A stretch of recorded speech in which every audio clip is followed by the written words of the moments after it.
Assalamualaikum warahmatullahi wabarakatuh. Alam. Baik, selamat malam kepada Ibu Nidia dan juga teman-teman semuanya. Perkenankan kami dari kelompok 8 untuk mempresentasikan The Walt Disney Company in Diversification Strategy in 2020. Jadi ini terkait dengan studi kasus dari Disney. Next.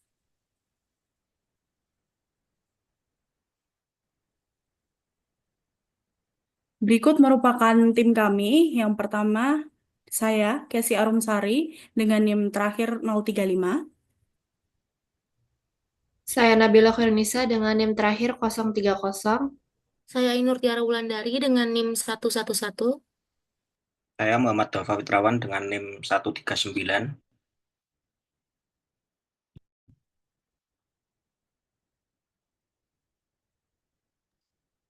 Apa yang akan kita bahas pada hari ini, yakni yang pertama adalah ringkasan dari kasus Disney itu sendiri, dan selanjutnya strategi yang digunakan oleh Disney dari ringkasan kasus tersebut, kemudian analisis relevan atau tidak terkait dengan strategi tersebut sampai hingga saat ini, dan yang terakhir adalah komentar dan masukan untuk Disney. Next.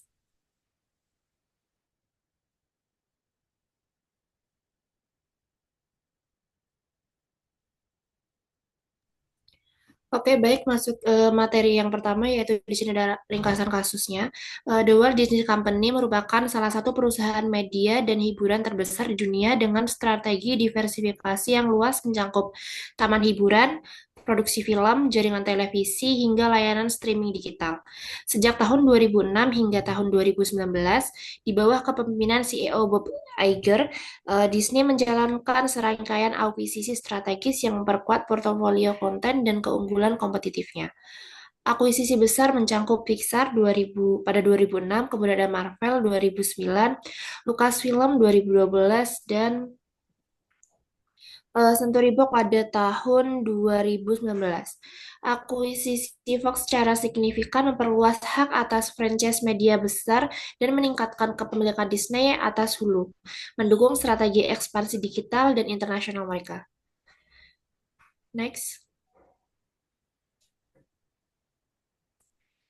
Nah, Disney mengorganisasi bisnisnya ke dalam 4 divisi utama, yaitu ada Parks Experience and Product, kemudian Media Network, Studio Entertainment, serta Direct to Customer and International. Setiap unit ini mencerminkan pendekatan integrasi vertikal dan memanfaatkan sinergi lintas platform. Misalnya, film-film populer seperti Star Wars dan Marvel tidak hanya dikembangkan untuk bioskop, tapi juga diintegrasikan ke taman hiburan, merchandise, dan juga layanan streaming.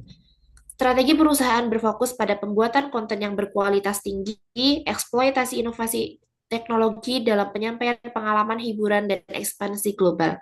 Peluncuran Disney Plus pada akhir tahun 2019 menjadi tonggak penting dalam strategi direct to customer, bersaing langsung dengan Netflix dan Amazon Prime. Dengan dalam waktu singkat, Disney Prime dan ESPN Plus berhasil memperoleh jutaan pelanggan. Next.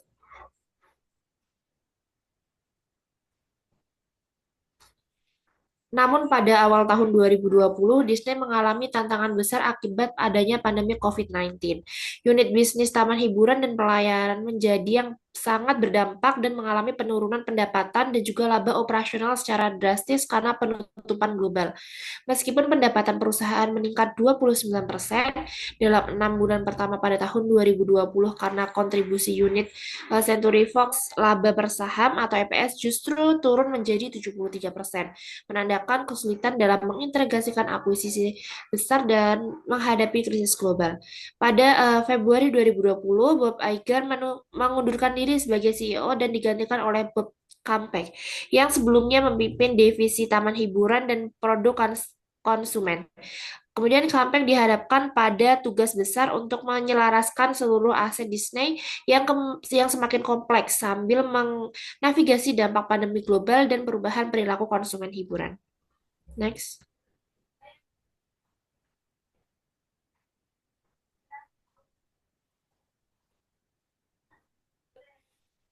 Selanjutnya akan dijelaskan oleh rekan saya.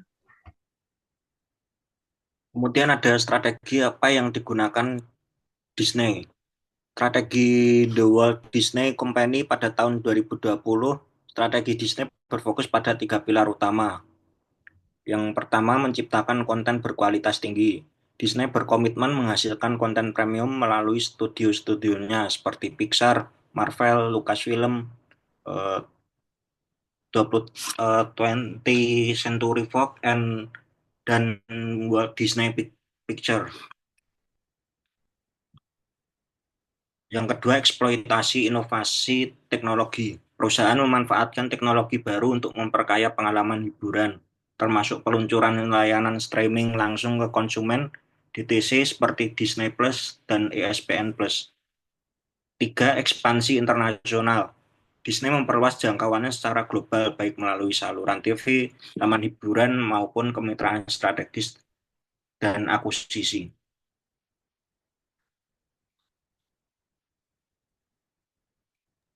Yang selanjutnya adalah pertanyaan ketiga terkait dengan apakah strategi tersebut relevan jika diterapkan pada saat ini. Next.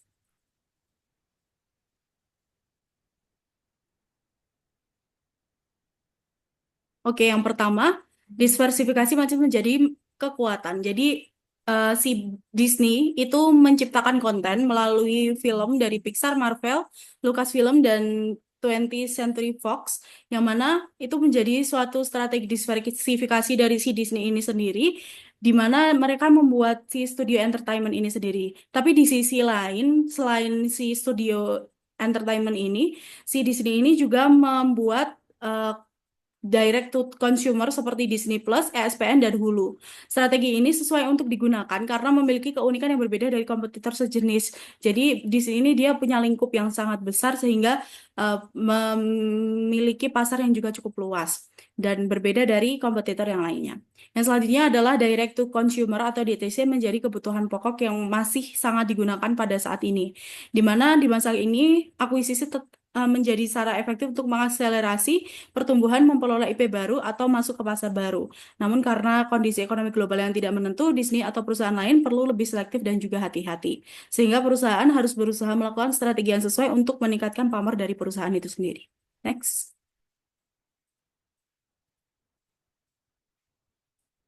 Yang selanjutnya adalah akuisisi strategis tetap relevan namun harus tetap selektif. Jadinya strategi peluncuran Disney ini terbukti sukses besar dan kini menjadi model untuk perusahaan di media lainnya. Misalnya di Disney Plus yang dimana dia provide banyak sekali film yang ada di sana dan sekarang sangat banyak sekali kompetitor-kompetitor yang lain, tapi Disney ini dia juga punya keunikan tersendiri gitu. Yang mana si DTC ini memberi kontrol penuh atas data pelanggan, distribusi konten, dan juga pengalaman pengguna. Layanan streaming ini sangat banyak digunakan sehingga perusahaan perlu menetapkan strategi yang sesuai. Jadi strategi ini adalah si DTC itu sendiri. Yang selanjutnya adalah penguatan brand dan IP masih sangat penting. IP merupakan hak hukum atas hasil karya cipta yang bersifat orisinal. Di tengah persaingan ketat dari Netflix, Amazon Prime, Apple TV, IP yang kuat menjadi keunggulan kompetitif yang tidak dapat digantikan. Disney berhasil mempertahankan dan mengembangkan kekuatan brand seperti Marvel, Star Wars, dan Pixar. Next.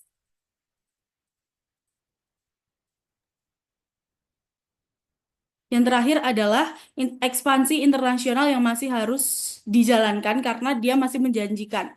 Di mana di sini ini dia memiliki ekspansi internasional yang mana dia mengambil kancah-kancah yang lebih luas lagi di mana di pasar Asia, Afrika, dan Amerika yang mana dia masih menawarkan potensi pertumbuhan besar bagi konten digital dan taman hiburan. Karena banyak sekali pasar-pasar yang di situ itu sangat menggunakan dari si Disney Plus ini sendiri. Disney Plus telah berkembang pesat di banyak negara dan terus memperluas jangkauan globalnya sehingga perlunya si ekspansi internasional ini namun tetap harus dijalankan dengan strategi yang sesuai agar tetap berada dalam keadaan yang maksimal. Next. Yang selanjutnya akan dijelaskan rekan saya.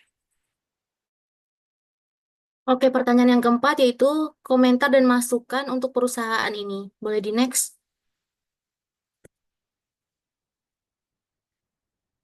Menurut kami, strategi diversifikasi yang diterapkan oleh The Walt Disney Company merupakan langkah yang sangat cerdas dan terstruktur. Akuisisi terhadap perusahaan-perusahaan besar seperti Pixar, Marvel, Lucasfilm, dan 21 Century Fox menunjukkan keberanian Disney dalam memperluas portofolio bisnisnya secara strategis. Langkah ini tidak hanya memperkuat posisi mereka dalam industri hiburan global, tapi juga menciptakan sinergi yang kuat antara lini bisnis seperti film, taman hiburan, merchandise, dan media digital.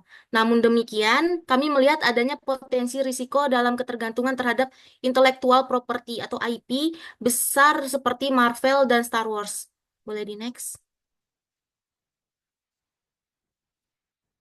Ada beberapa masukan, yaitu salah satunya seperti risiko ketergantungan pada IP besar, ketergantungan yang besar terhadap franchise seperti Marvel atau Star Wars bisa menjadi risiko jika tren konsumen bergeser.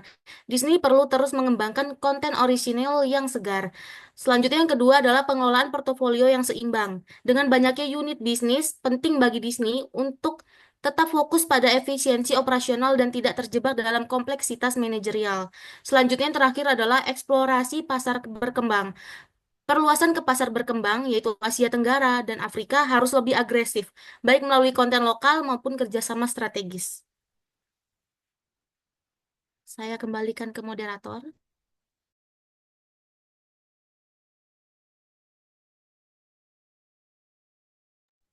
Baik, terima kasih atas atensi dan juga partisipasinya untuk menyaksikan tayangan dari video presentasi kami. Sekian dari kelompok kami, kelompok 8. Kurang dan lebihnya kami mohon maaf. Wassalamualaikum warahmatullahi wabarakatuh.